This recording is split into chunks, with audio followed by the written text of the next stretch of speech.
இசைமதி வலையிலே பார்த்து கொண்டிருக்கிற அனைத்து உறவுகளுக்கும் வணக்கம். நான் உங்கள் இசைமதிவாணன்.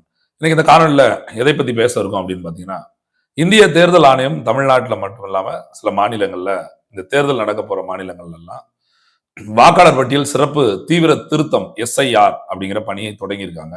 இதன் மூலமா சில ஆபத்துகள் இருக்குது அப்படின்னு சொல்லி தமிழ்நாட்டில் அதற்கான எதிர்ப்பு குரல்கள் தொடங்கி இருக்கு.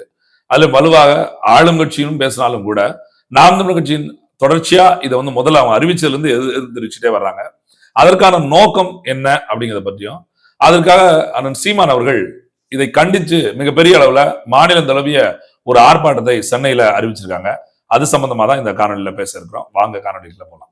அரசியல நம்ம தலையிடணும், இல்ல அரசியல் நம்ம வாழ்க்கையில தலையிடும்.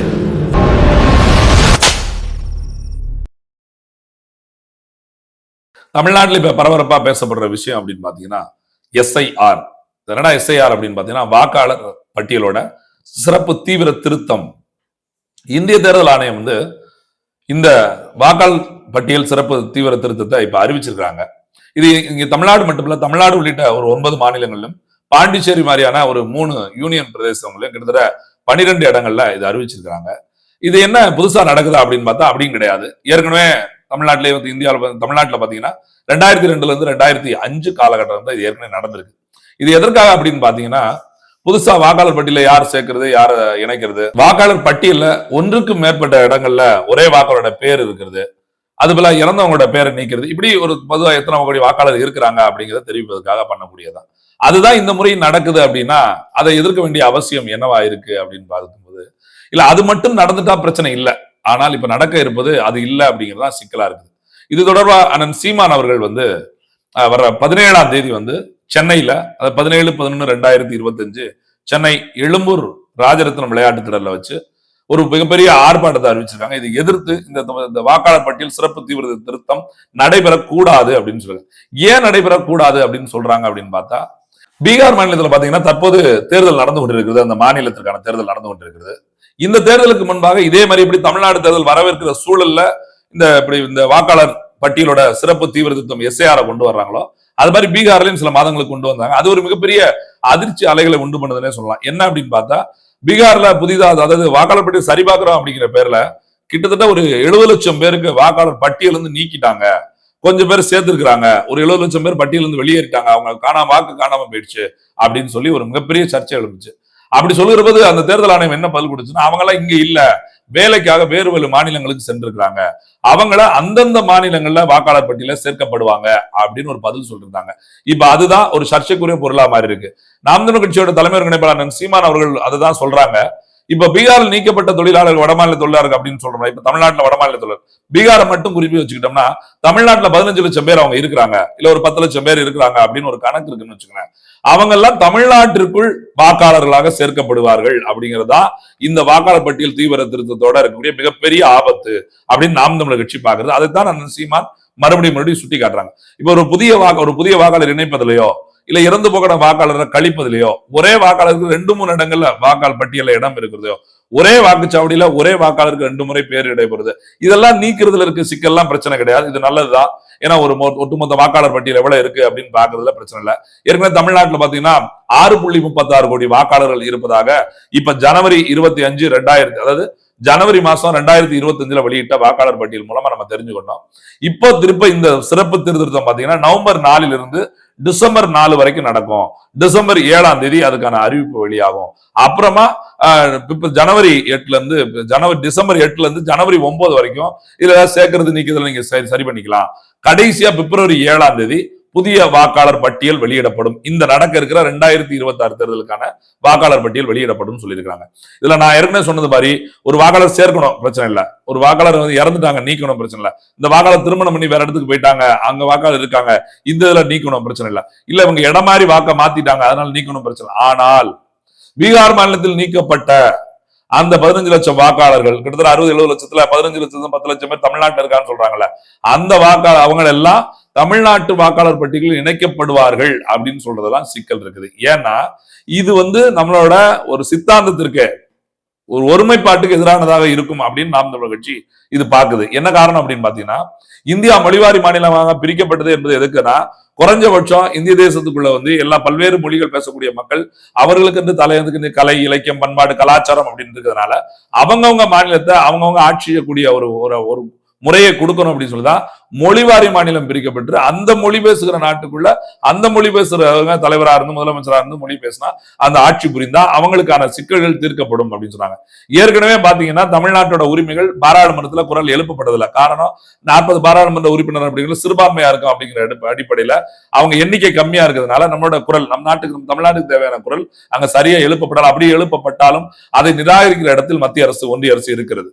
அதே போல இந்த 15 லட்சம் அதாவது வட இந்திய தமிழை தாண்டி குறிப்பா பீகார்ல இருந்து தமிழ்நாட்டுக்கு வேலைக்கு வந்த அந்த தொழிலாளர்கள் மட்டும் ஒரு 15 லட்சம் பேர் தமிழ்நாட்டில் வாக்காளராக சேர்க்கப்பட்டார். இன்னும் சொல்ல போனா இதை இப்ப அங்கீகரிச்சிட்டோம்னா தமிழ்நாட்டுல மட்டும் 2 கோடி வட இந்தியர்கள் இருக்கான்னு சொல்றாங்க. வட மாநிலத்துல 2 கோடி பேர் இருக்காங்க.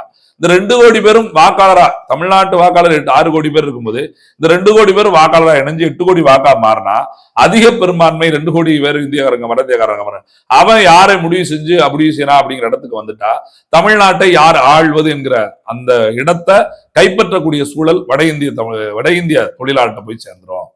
அப்ப தமிழ்நாட்டை தமிழர் ஆளணும்னு சொல்றதோ இல்ல இந்திய நாடு ஒவ்வொரு மொழி பேசுகிற மாநிலக்கும் ஒரு தனி மாநிலத்தை ஒதுக்கி ஆட்சி முறையை கொடுக்குற அதிகாரத்தை கொடுக்குற அப்படின்னு சொல்ற அந்த கருப்பொருள் உடைந்து போயிடும்.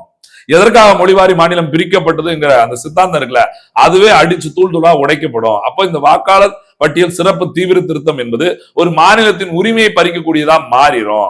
அப்படிதான் கொடுக்க கூடாது. அதனால இந்த திருத்தம் பண்ணக்கூடாது. இந்த ஒரே நாடு ஒரே தேர்தல் பாரதிய ஜனதா கட்சி சொல்லிட்டே இருக்காங்க. அதற்கு ஒரு ஒத்துழைப்பு கொடுப்பது மாதிரி இந்த தேர்தல் ஆணையம் இந்த நடைமுறையை கொண்டு வருது. அதனால இது நடைமுறைப்படுத்தக்கூடாது.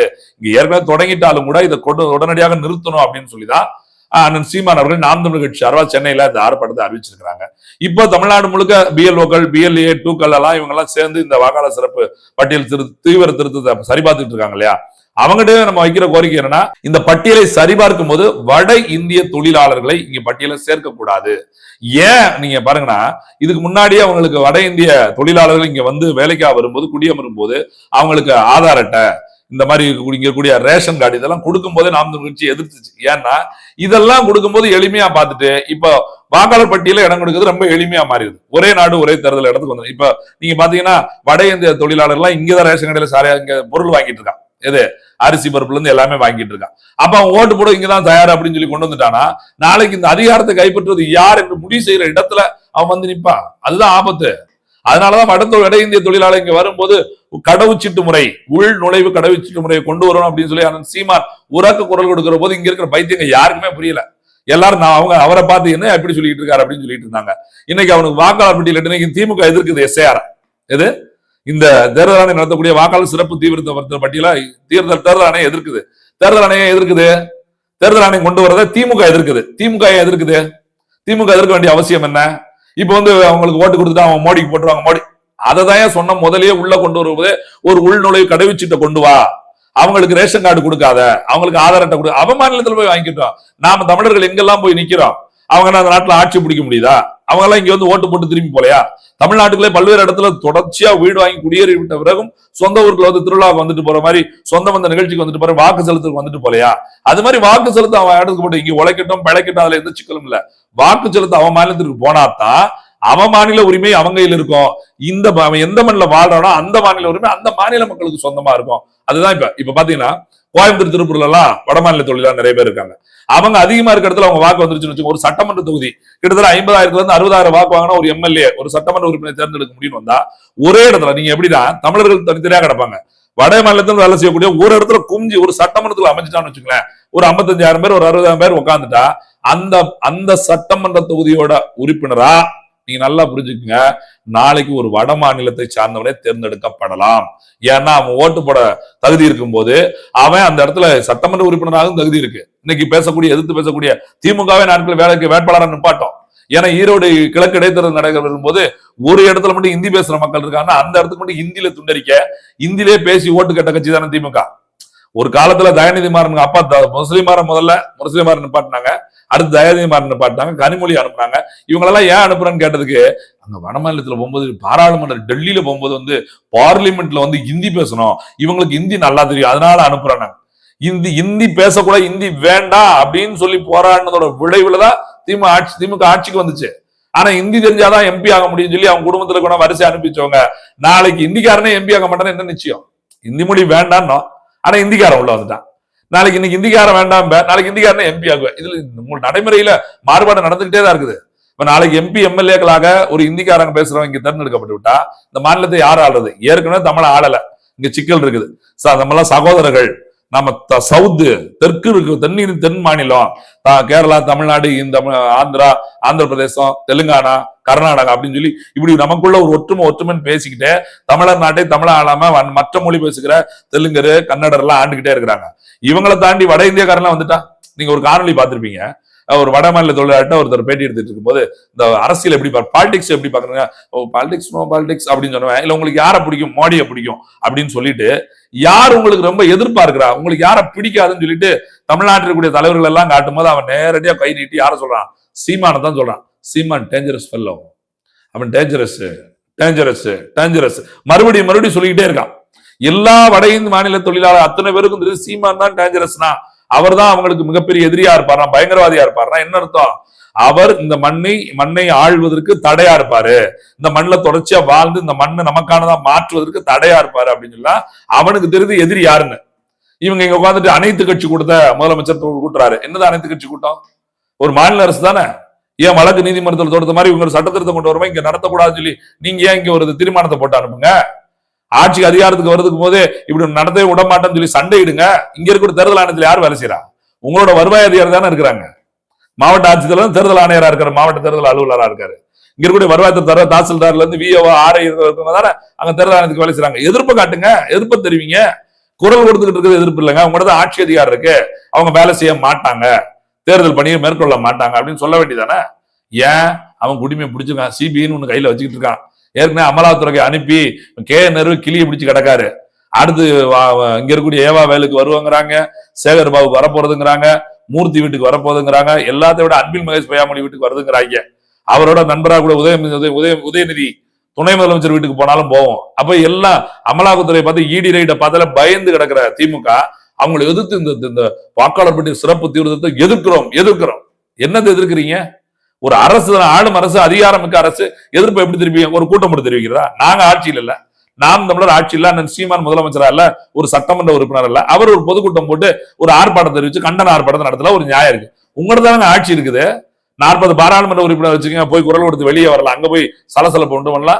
இங்க அதிகபட்ச சட்டமன்ற உறுப்பினர் வச்சிருக்கீங்க, இங்க குரல் கொடுத்து சட்டமன்றத்தை நடத்த விடாம பண்ற மாதிரி நீங்களே உங்க சட்டமன்றம் நாங்களே தீர்மானம் போடுவோம்யா, இங்க இருக்கக்கூடிய அரசு ஊழியர் யாரும் அதுக்கு ஒத்துழைப்பு கொடுக்க மாட்டாங்க, வேலைக்கு போக மாட்டாங்க அப்படின்னு சொல்றதுக்கு எவ்வளவு நேரம் ஆகும்? எல்லா இடத்துலயும் ஃப்ராடு. அரசு ஊழியர்களுக்கு நான் ஓய்வு சிறப்பு பழைய ஓய்வு திட்டம் கொடுப்பேன்னு சொல்லிட்டு கொடுக்காம இருக்கிறதுனால அவன் யாரும் பேச்ச கேட்க மாட்டான். அதனால அவன் எதுவும் ஒன்றும் பண்ண முடியல. ஒரு நாடகத்தை போட்டு அனைத்து கட்சி கூட்டம் நாங்க அதை எதிர்க்கிறோம் அப்படின்னு சொல்லிட்டு ஒரு நாடகம். அண்ணன் சீமான் அவர்கள் தொடர்ச்சியா களத்துல நிக்கிறாங்க. இந்த வாக்காளர் பட்டியல் சிறப்பு தீவிர திருத்தம் என்பது ஒரு பெயர் பட்டியல் சேர்ப்பதோ இணைப்பதோ நீக்குவதோட போயிட்டா பிரச்சனை இல்ல, இறந்தவர்களை நீக்கிட்டா பிரச்சனை இல்ல, 2 போலியான பட்டியல் இருக்கு, அதை ஒண்ணு நீக்கிட்டா பிரச்சனை இல்ல. ஆனால் வேறு மாநில தொழிலாளர்களை தமிழ்நாட்டில் மட்டுமல்ல எங்கெல்லாம் சிறப்பு தீவிர திருத்தம் நடக்குதோ அங்கெல்லாம் வேறு மாநிலத்தை சேர்ந்தவங்களை வாக்காளர் பட்டியலை கொண்டு வந்தா அந்த மாநில உரிமை பறிபோகப்படும். நான் தான் முறையில சொன்ன மாதிரிதான்.